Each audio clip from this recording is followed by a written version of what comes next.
सबसे पहले जय गुरु कहता हूँ। आज इस अवसर पर बहुत दिनों के बाद इस जगह पर मुझे आने का मौका मिला। दोपहर में रवि जी के साथ में आया था, मेरे छोटे भाई हैं और जगजीवन भैया से मेरी मुलाकात हुई थी। यही बैठा मैं और स्मृति में पापा के साथ सत्संग में आने, सत्संग में आगे चलने की सीख हमने उनसे ग्रहण की कि कैसे ठाकुर जी को लेकर के अपने जीवन में चलना है, आगे बढ़ना है। आपके आचरण से, आपके स्वभाव से, आपके व्यवहार से, आपके व्यक्तित्व से, आपके कहने सुनने और बोलने से ठाकुर जी की अभिव्यक्ति हो, ठाकुर जी की झांकी मिले, ठाकुर जी की झलक अभिव्यक्त हो। ऐसा हमने सत्संग से सीखा, सत्संग से जाना।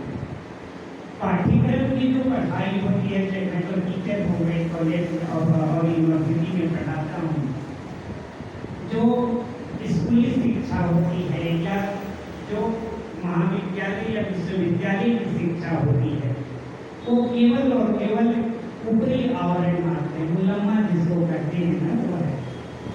वो आंतरिक बदलाव जो कहते हैं इंटरनल चेंज से, अंदर से बदल देना, ये नहीं करती।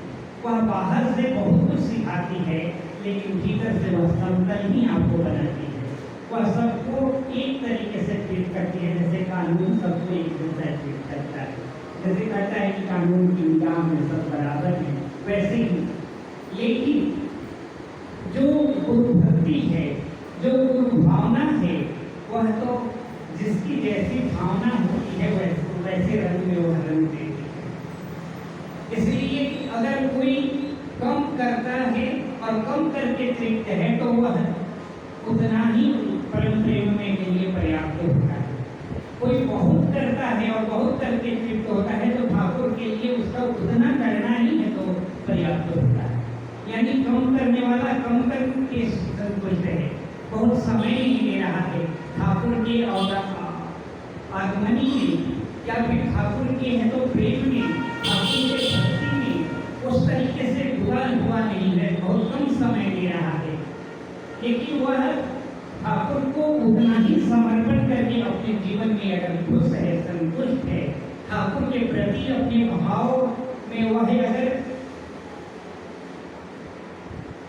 एकदम से बेलाग लपेट है, साधुई है, ईमानदारी है, तो ठाकुर की भक्ति उसके लिए उतना ही है तो प्रकाशित होती है।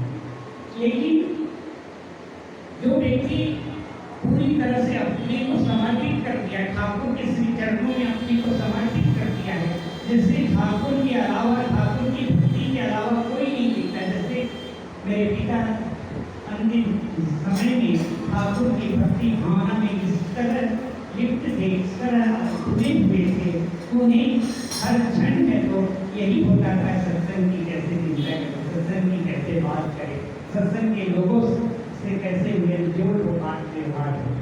मेरे पास 1 महीने के लिए आए,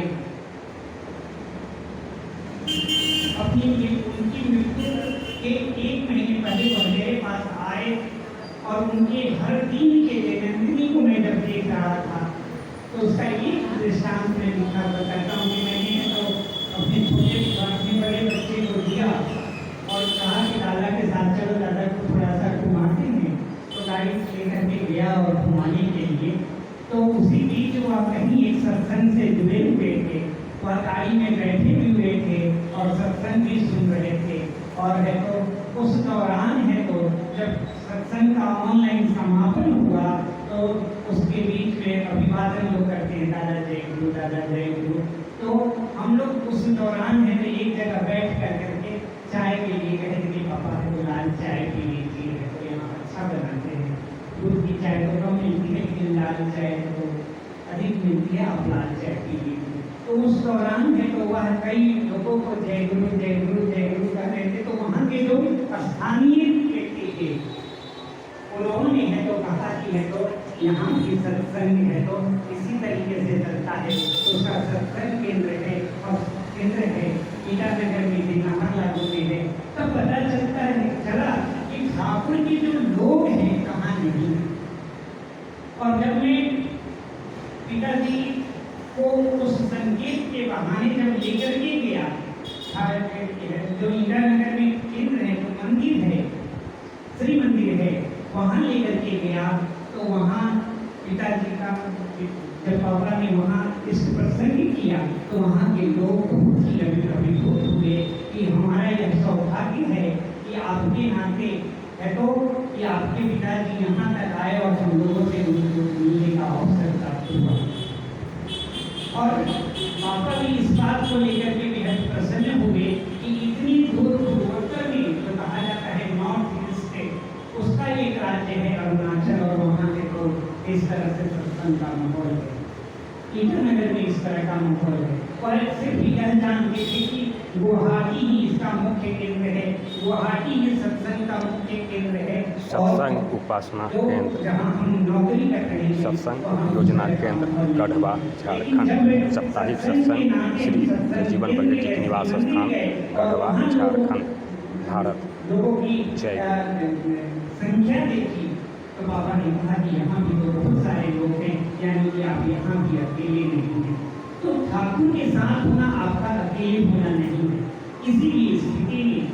और एक बात और कहना चाहूँगा कि हमने जीवन में जो कुछ भी सीखा और जाना, सत्संग जाते हुए, सत्संग में उठते बैठते हुए सीखा और जाना, सत्संग में कैसे व्यवहार करना है, कैसे बातचीत करना है, कैसे मेल जोड़ करना है, ये सारी चीजें।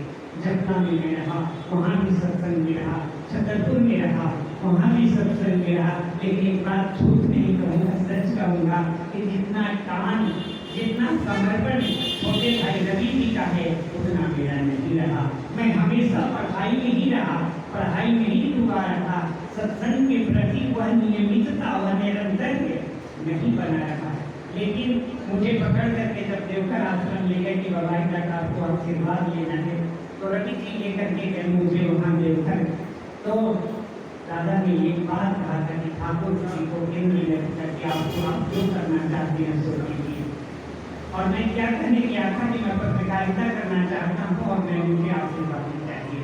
और जब मैं उनके सामने नतमस्तक हुआ बाबा के सामने, तो बाबा ने यही कहा कि ठाकुर जी को केंद्र में रखकर, ठाकुर जी को केंद्र में रख करके आप जो करना चाहते हैं वो कीजिए। और उस समय उसी आशीर्वादी के तहत पत्रकारिता में एमए किया, पीएचडी किया, नेट किया और